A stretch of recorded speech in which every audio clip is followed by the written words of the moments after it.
Welcome to Pluto Feature Spotlight. In this video, we'll be walking through a really basic example of how to use the Pluto API, and specifically the Pluto R package, to read data that you've analyzed in Pluto into your scripts, such as R scripts or Python scripts. So here what I'm looking at on my screen is an RNA-seq experiment that we've already analyzed in Pluto. We have some imaging results that we're highlighting. We've already run pathway analysis and measured the counts or normalized counts for a couple of targets of interest, in this case some immune genes. I can investigate all of this data visually from the Pluto browser-based application. You can see I can move the plots around. I can also add additional analyses. For any of the analyses that I've already created on my page, the results of the analysis are available to download from the Results tab here in the GUI. I can switch between the different results tables, such as viewing the differentially expressed gene list for this volcano plot that I have up here, where I was comparing CoV-2 positive female patients versus healthy control female patients. Now you can see I have this DEG table, which is available to download in a CSV format, and I can also browse and search this DEG table for biologically interesting genes that I might be aware of.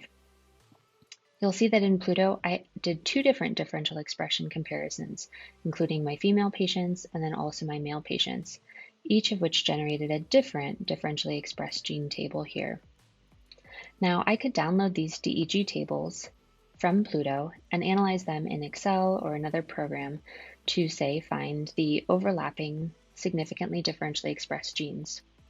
However, with Pluto's API and R package, there are even simpler ways to do this and read this information into your own R scripts or even other applications that you're building. To access this data programmatically from Pluto, there are just a few basic setup steps that you'll need to take.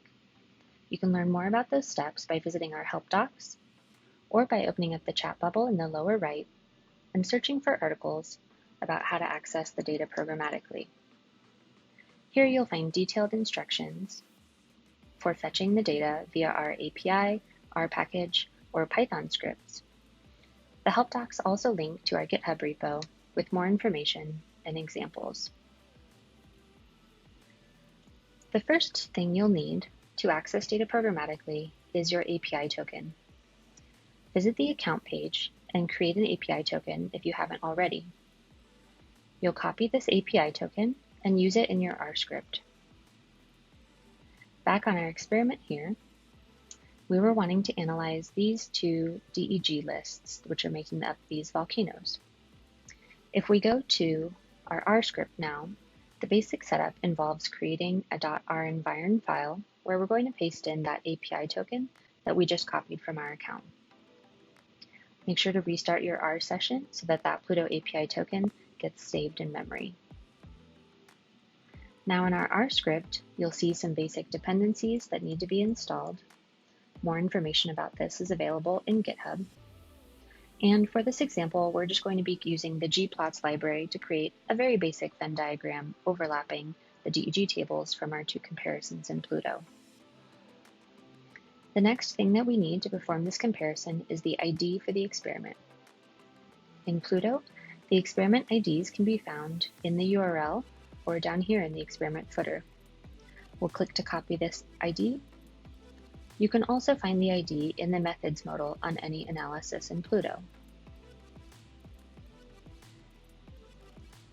We'll paste the experiment ID into a variable in our R script and save that. Now with just this experiment ID, we're able to use the Pluto read function in our Pluto R package to fetch the sample data by passing in Pluto read and the data type sample. When I run this line, you'll see that the sample data is fetched from Pluto, which I can preview here in R. And you'll note that the sample data looks the same as our table that's here in Pluto, which you could also download by CSV. This ensures that you're really referencing a single source of truth for anybody that's analyzing their data in the Pluto application or in their R scripts, as these sample data will always stay up to date. Back in our R scripts, we can also fetch the assay data table in a similar fashion. But what we're really interested in here are fetching our two DEG tables, one from our CoV2 female comparison and one from our CoV2 male comparison.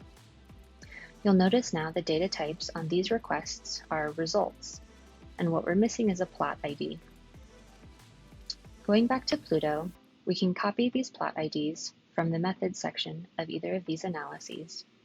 So I'll copy this plot ID to paste into our R script for our female comparison, and going back to Pluto, copy this plot ID for our male comparison.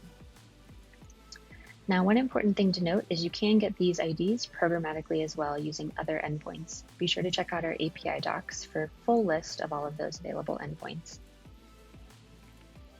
Now, what I'm doing is using the Pluto read function here to pull down the DEG table for our female comparison, and I'll do the same now for the male comparison.